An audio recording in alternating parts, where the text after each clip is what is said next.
जिस तरह से लगातार हसदेव अरण्य में पेड़ों की कटाई को लेकर आंदोलन चल रहा है और ऐसे में सियासी दांवपेच भी चल रहे हैं। भारतीय जनता पार्टी कांग्रेस पर आरोप लगा रही है तो कांग्रेस भारतीय जनता पार्टी की नई सत्ता पर आरोप लगा रही है। आज इसी पर हम करेंगे चर्चा। डॉक्टर शिल्पा देवांगन, प्रवक्ता कांग्रेस से हमारे साथ जुड़ चुकी हैं, बहुत स्वागत है आपका। इसके अलावा मनीष वोरा जी, राजनीतिक विश्लेषक भी हमारे साथ जुड़ चुके हैं, आपका भी बहुत बहुत स्वागत है। सबसे पहले आप दोनों ही लोगों को नववर्ष की हार्दिक शुभकामनाएं।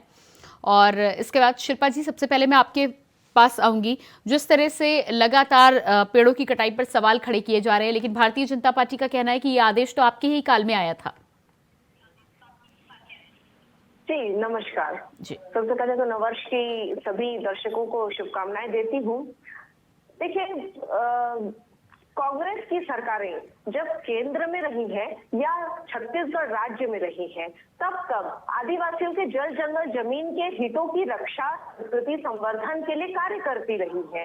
और जब भी भारतीय जनता पार्टी की सरकार आई है, वो एक पूंजीपति अडानी के हितों के लिए, संवर्धन के लिए वनों की कटाई अंधाधुंध करती आई है। और अपने पाप को छुपाने के लिए मुख्यमंत्री विष्णुदेव साय ने आज के दिनांक में ये बयान दे दिया है कि कांग्रेस सरकार के समय से ये आदेश जारी हुआ है। तो ये सरासर गलत है, क्योंकि सच्चाई यही है, हकीकत यही है कि जब भूपेश सरकार थी, भूपेश सरकार ने वनों के संरक्षण के लिए शपथ पत्र लाया। सुप्रीम कोर्ट से शपथ पत्र लाया गया था और उस शपथ पत्र में यह भी कहा गया था, मैं आपको डिटेल में थोड़ा सा बता देती हूँ, कि हसदेव अरण्य जो है पारिस्थितिकीय रूप से संवेदनशील क्षेत्र है, जहां मानवहाती संघर्ष की स्थिति भी गंभीर है और यहाँ कोयला खनन जो है राज्य के हित में नहीं है।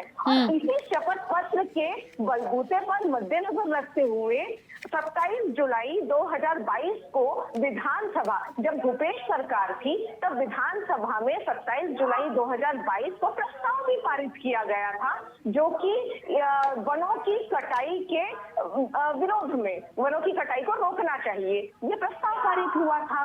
और एक और बात मैं आपको बताना चाहूंगी, 31/10/2022 को इस संबंध में छत्तीसगढ़ शासन के, जब भूपेश सरकार थी तब छत्तीसगढ़ शासन के वन और जल परिवर्तन विभाग के अपर सचिव ने भारत सरकार को Parsa open cast coal mines coal के उत्खनन पर प्रतिबंध लगाने के लिए और वनों की कटाई को रोकने के लिए प्रस्ताव, वनों की कटाई जो हो रही थी उसके लिए जो प्रस्ताव पारित था, उसको, वो कटाई को रोकने के लिए प्रस्ताव पारित किया था। ठीक है। इस प्रकार से अनेक पत्र लिखकर सुप्रीम कोर्ट का शपथ पत्र लाकर भूपेश सरकार ने, कांग्रेस की सरकार ने राज्य में हसदेव के अरण्य की रक्षा करने के लिए प्रतिबद्धता दिखाई है।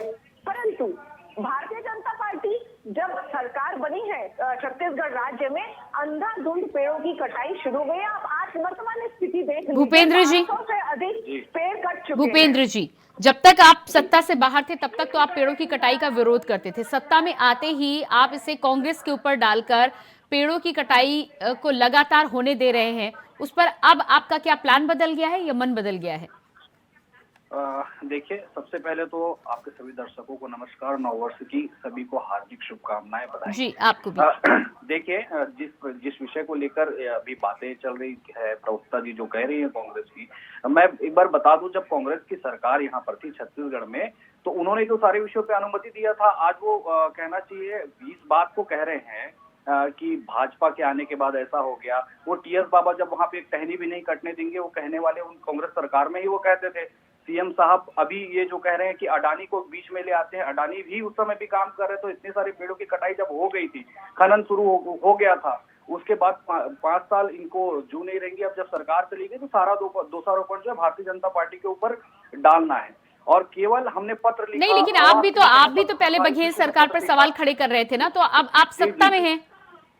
जी, मैं ये बोल रहा हूँ, इस आदिवासी समाज को लेकर भारतीय जनता पार्टी बहुत संवेदनशील है, और जो वहाँ पे कहना चाहिए कार्य शुरू हो चुका है, सब चीज हो चुका है, उनके आवाज को लेकर, ये उनको आगे बढ़ाने को लेकर किसी भी प्रकार का कोताही नहीं बरता जाएगा। उन सारी चीजों को, जितने पेड़ कटे हैं उतनी ही मात्रा में जो है वो लगाने का प्रयास सरकार का होगा, सकारात्मक दिशा में काम करने का होगा, क्योंकि जो विषय होना था, अनुमति होना था, वो सारी चीजें पहले पूर्व में हो चुकी है।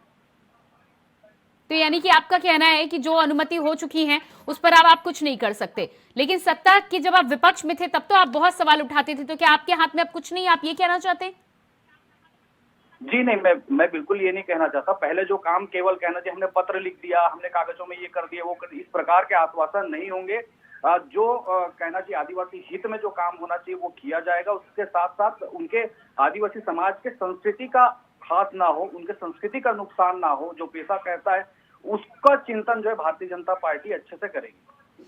मनीष वोरा जी भी हमारे साथ राजनीतिक विश्लेषक बने हुए हैं। मनीष जी, क्या आपको लगता है भूपेंद्र जी जिस तरह से कह रहे हैं कि जो अनुमतियां पहले हो गई हैं उसके आधार पर काम हो रहा है, यदि बीजेपी चाहे तो इस कार्य को रोका जा सकता है कि नहीं? देखिए, निश्चित रूप से आपकी इस बात का मैं जवाब देना चाहूंगा। बीजेपी चाहे तो उसको रोक सकती है, इसमें कहीं कोई दो मत नहीं है। लेकिन जैसा वो बता रहे हैं कि अनुमति पहले से दी हुई है, तो पहले अनुमति किन शर्तों के आधार पर दी गई, क्यों दी गई और किस लिए दी गई, इसका भी परीक्षण करना चाहिए। और किन उसमें दिया गया, एक अनुमति तो मेरे को लगता है राजस्थान के लिए दी गई थी जो वहां पर चल रहा है, अभी दूसरी अनुमति फिर और बात हो रही नई अनुमति के लिए भी। तो वो स्थितियां यदि वहां के ग्रामीण विरोध कर रहे हैं तो मुझे लगता है कि इस बात को गंभीरता से लेना चाहिए, राज्य सरकार को भी और केंद्र सरकार को भी। दोनों जगह भाजपा की सरकार है तो कहीं कोई दिक्कत वाली बात मुझे नजर नहीं आती।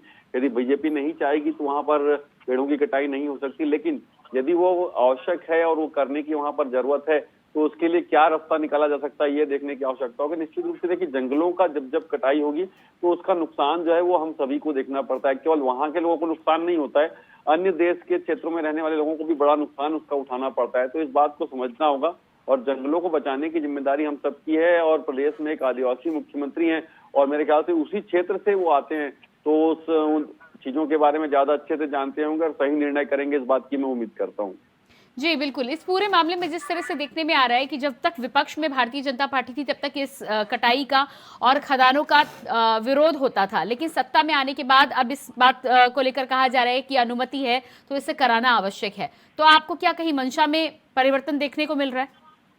यह निश्चित रूप से देखिए, जैसे ही छत्तीसगढ़ में सत्ता का परिवर्तन हुआ है, पहले यही कांग्रेस जो है वो इसका विरोध कर रही थी, सत्ता में आई तो उसने अनुमति दे दी।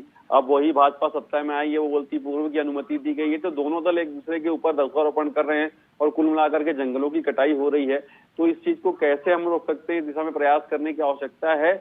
और दोनों ही जब नहीं चाहते कि जंगल की कटाई हो तो उसके बाद फिर कटाई हो कैसे रही है, क्योंकि सरकार में या तो कांग्रेस है या भारतीय जनता पार्टी है, और दोनों के मंशा यदि है कि वहां पर कटाई नहीं होना चाहिए तो उसके बावजूद भी कटाई हो रही है। इसका मतलब यह है कि आपकी नीयत कहीं न कहीं साफ नहीं है। ये सीधे तौर पर इशारा इस ओर जाता है कि आपकी नीयत साफ नहीं है और ये जो कुछ भी हो रहा है वो आप लोगों की सहमति से हो रहा है। आप लोग औपचारिकता पूरी करते हैं कि भाई हमारे यहाँ विपक्ष में हम विरोध करते हैं, वो सत्ता में रहते हैं, वो समर्थन करते हैं, तो ये तो चीज कतई जायज नहीं है। आम जनता का हित जो है वो आपको ध्यान में रखने की आवश्यकता है। जनता ने बड़े उम्मीद के साथ पुनः भारतीय जनता पार्टी को सत्ता सौंपी है, तो उनको इस बात का ध्यान रखना होगा। और विशेषकर आदिवासी सरगुजा क्षेत्र जो है वहां से पूरी की पूरी 14 की 14 सीटें जो है वो भारतीय जनता पार्टी के पक्ष में है, तो उनको इस बात का गंभीरता से अध्ययन करना होगा कि क्यों। क्योंकि देखिए, अब कांग्रेस की सरकार थी, उस समय भी हंसदेव में कटाई चल रही थी और उसको लेकर के बड़ी संख्या में वहां से आदिवासी जो है पैदल मार्च करते हुए राजधानी रायपुर तक आए थे।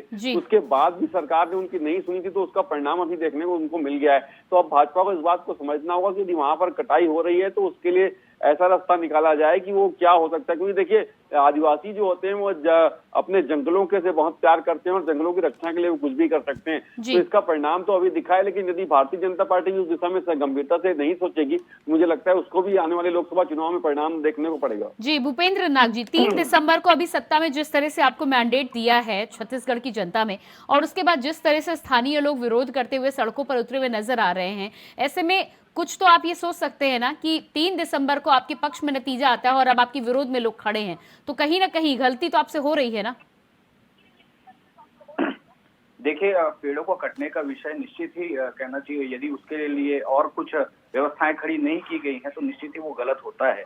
कहना चाहिए, जंगल को लेकर आदिवासी समाज बहुत गंभीर है और भारतीय जनता पार्टी भी इस विषय को लेकर बहुत गंभीर है। इसलिए लगातार उनके मध्य जाकर हम जिस प्रकार से अभी जो मूवमेंट खड़ा हो रहा है इस समाज के बीच में, और उस क्षेत्र के जितने जनजातीय समाज से जुड़े लोग हैं वो रायपुर तक, राजधानी तक पहुंचने का प्रयास कर रहे हैं, तो उनकी बातों को अनदेखा नहीं किया जाएगा। निश्चित उनको सुन के उनके जो सुझाव है या उनकी बातें जो है उनको मान कर कहना चाहिए क्या रास्ता और निकल सकता है। इस ओर सरकार बिल्कुल बातचीत के लिए तैयार है और उस दिशा में बातचीत करके ही कदम उठाएगी। चीजें जो चल रही हैं उसमें जो अनुमतियां हो गई उन सारी चीजों में और क्या बेहतर हो सकता है, उस दिशा में भारतीय जनता का जो प्रयास है वो होने वाला है।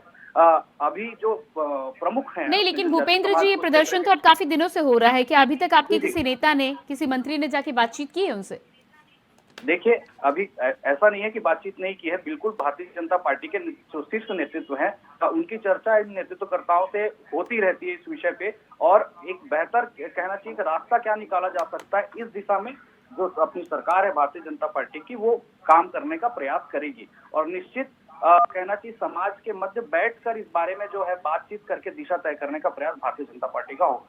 नहीं, इस पूरे उसमें मसले पे आप कह रहे हैं कि आपकी सरकार के द्वारा आपके जो डेलीगेट्स है वो बातचीत कर रहे हैं। इस पूरे मामले पे तो टीएस सिंहदेव जी खुद मुख्यमंत्री को फोन कर वहां पर उसे पेड़ों की कटाई रोकने को लेकर, नई खदानों को की मांग को रोकने को लेकर बातचीत कर रहे हैं। तो यदि आपकी तरफ से बातचीत हो रही है तो फिर पूर्व मुख्यमंत्री को पूर्व डिप्टी सीएम को बात करने की क्या जरूरत पड़ रही है फिर? देखिए, वो दिखावे की राजनीति उन्होंने पूर्व से वो करते आए हैं। हमने देखा है जब वो एक टहनी भी कटने नहीं दूंगा ये कहकर उस ग्राउंड जीरो में खड़े हुए नजर आते, तो उसके बाद भी अनुमतियां रायपुर के कार्यालय से लगातार निकलती हमको दिख रही थी। इस प्रकार की दिखावे की राजनीति वो आज भी यहाँ पे नहीं, जब वो अपनी सरकार के दौरान सवाल उठाते थे तब तो आप कहते थे कि वो सवाल उठा रहे हैं, बहुत अच्छा काम कर रहे हैं। आज वो आपकी सरकार के खिलाफ जब सवाल उठा रहे हैं तो आपको वो राजनीति नजर आ रही है? ये कहना चाहिए एक दूसरे के साथ मिली जुली जो चीजें सरकार में रह के किया करते थे, वो चाहे वो कांग्रेस के वो सीएम हो या डिप्टी सीएम हो, वो जब किया करते थे मिलजुल के आपस में, एक व्यक्ति जो है जाकर ग्राउंड जीरो में जाकर कहेगा, उस ओर खड़ा होगा और इधर से अनुमतियां रिलीज होती रहेगी। ये चीज हम देखते हैं, ये दिखावे की राजनीति अभी भी कर रहे हैं, लेकिन हम किसी भी प्रकार का किसी समाज का नुकसान नहीं चाहते। जनजातीय समाज विकास की दिशा में बढ़े, संतुलित विकास की दिशा में बढ़े। शिल्पा जी, क्या कहना चाहेंगे आप इस पर? देखिए प्रियंका जी, इनको निर्णय लेने में डबल इंजन की सरकार है और निर्णय लेने में इतना समय लग रहा है। और जब ये सरकार में बैठे थे कुछ घंटों के अंदर ही विध्वंसक का प्रतीक जो बुलडोजर चलाने में इनको निर्णय लेने की आवश्यकता नहीं प्रतीत हुई थी। और जब बचाव की स्थिति है, आदिवासी हितों की रक्षा के लिए बचाव, इतना निर्णय लेने में समय लग रहा है। इनकी नीति और नीयत साफ है, दर्शक देख रहे हैं। इनकी जो गोल मोल बातें हैं ना, उससे डबल इंजन की सरकार के चलते भी इनको इतना समय लग रहा है, मतलब एकदम क्लियर रहे। एक और बात में इस दौरान जो बातें हुई है, मैं और बात बताना चाहूंगी। मोदी सरकार के कोयला मंत्री ने रायपुर आकर यह कहा था कि जहां पर कोल बेयरिंग एक्ट लागू होता है वहां पेशा कानून का प्रावधान नहीं होगा। यह मोदी सरकार के कोयला मंत्री ने कहा था। और 2018 में ग्राम सभा की बैठक का वास्ता दे करके फर्जी एनओसी उन्होंने ली थी, उस दिनांक में कोई भी बैठक नहीं हुई थी। तो ये मोदी सरकार, केंद्र की जो मोदी सरकार है, ये उसकी मंशा साफ नजर आ रही है। परंतु राज्य में भूपेश सरकार ने प्रतिबंध लगाने के लिए मैंने डिस्क्रिप्शन बताया, कई तरीके से कोशिश की है कि शपथ पत्र लिखा है, प्रस्ताव पारित कराया विधानसभा में, और इसके चलते अंधाधुंध कटाई से बचे हुए थे। जैसे ही भारतीय जनता पार्टी की डबल इंजन की सरकार आई है, आज अंधाधुंध कटाई हो रही है। 500 से अधिक पेड़ काटे जा चुके हैं। मैं ये पूछना चाहूंगी कि अडानी के लिए, एक पूंजीपति के लिए हजारों घर बर्बाद करने की क्या आवश्यकता हो रही है, जबकि जो कोल खदानों से जो 350 मिलियन टन कोयला निकल रहा है वो जरूरतों को पूरा। लेकिन शिल्पा जी, अडानी को कॉन्ट्रैक्ट तो आपकी सरकार में दिया गया है ना। अब आप अडानी को लेकर भारतीय जनता पार्टी पर सवाल उठाएं तो ये गलत होगा ना, क्योंकि शुरुआत तो आपके समय में की गई है, लेकिन ये सवाल 3 दिसंबर से पहले नहीं उठता था। देखिए प्रियंका जी, केंद्र की मोदी सरकार जो है वो अडानी को प्रतिबंध जो प्रस्ताव है वो अडानी के हितों की रक्षा के लिए, वो आदिवासियों के हितों की रक्षा के लिए तो कभी नहीं उन्होंने आवाज उठाई है। और हम तो जब सरकार में थे तभी भी पत्र लिखकर, ये जो शपथ पत्र बता रही है, जो प्रस्ताव पारित करने की बात बता रही है, जब भूपेश सरकार थी, कांग्रेस की सरकार थी, तब की बात बता रही हूँ। तो सरकार में थे तभी भी हम आदिवासियों के साथ खड़े थे, अभी विपक्ष में है तभी भी हम आदिवासियों के साथ खड़े हैं, और जो सच्चाई है वो हम बात करते हैं। परंतु डिबेट में बैठकर भारतीय जनता पार्टी की जो वक्तव्य है, उनकी प्रवक्ताओं के वक्तव्य है, वो पूरी तरह से पलट जाते हैं। पहले ये कुछ और बात बोलते थे और अभी ये कुछ और बात बोलते हैं। अभी तो ठीक है मनीष जी, शिल्पा जी जो बात कह रही हैं कि भारतीय जनता पार्टी लगातार लाभ पहुंचाने का काम कर रही है और कांग्रेस ने उसे रोकने का काम किया था, इस बात में कितनी सच्चाई है? देखिए, मैंने पहले ही कहा कि कटाई कांग्रेस के समय भी हो रही थी और लगातार हो रही थी। उसी के विरोध में बड़ी संख्या में आदिवासी जो है वो छत्तीसगढ़ की राजधानी रायपुर तक मार्च किए थे, पैदल मार्च किए थे और उसके बाद भी कटाई जारी थी। लेकिन उसके बाद विधानसभा में एक प्रस्ताव पारित किया गया था, इस बात में सच्चाई है। विधानसभा में प्रस्ताव पारित किया गया कि हसदेव में आगे से किसी प्रकार की कोई कटाई नहीं होगी, लेकिन उसके बाद फिर से कटाई चालू हो गई है। तो इस बात को गंभीरता से विचार करने की आवश्यकता है कि ऐसी स्थितियां क्यों बन रही है। नहीं, लेकिन अडानी को लेकर जो कांग्रेस इस समय सवाल उठा रही है, वो अडानी के साथ जितनी भी स्वीकृतियां हुई है वो तो कांग्रेस के काल में ही हुई है ना? यह निश्चित रूप से मैंने पहले ही कहा इस बात को कि कांग्रेस के शासन काल में ही स्वीकृति दी गई है और उसके लिए लगातार कांग्रेस के जो राजस्थान के मुख्यमंत्री हैं गहलोत जी, वो यहाँ आए थे, उन्होंने लगातार इस बात को रिक्वेस्ट किया था कि हमको वहां से कोयला खनन की अनुमति दी जाए और उसके बाद वो अनुमति उनको दी गई और उसी के संदर्भ में सब कुछ हुआ। तो ये जो स्थितियां बन रही है लगातार, देखिए, और उन्होंने भी काम अडानी को ही दिया था। तो जब आप काम उसी को दे रहे हैं और उसी के खिलाफ ये भी बोल रहे हैं कि अडानी को काम दिया, तो काम तो आप ही के शासनकाल में दिएगा, खनन की अनुमति आपके शासन में। ठीक है, इसके अलावा मनीष जी, टीएस सिंहदेव को लेकर जिस तरह से भूपेंद्र जी का कहना है कि राजनीति कर रहे हैं, तो क्या आपको लग रहा है, उनका कहना है कि पहले भी वो राजनीति कर रहे थे, आज भी राजनीति कर रहे हैं, लेकिन पहले वो उनके साथ खड़े नजर आते थे?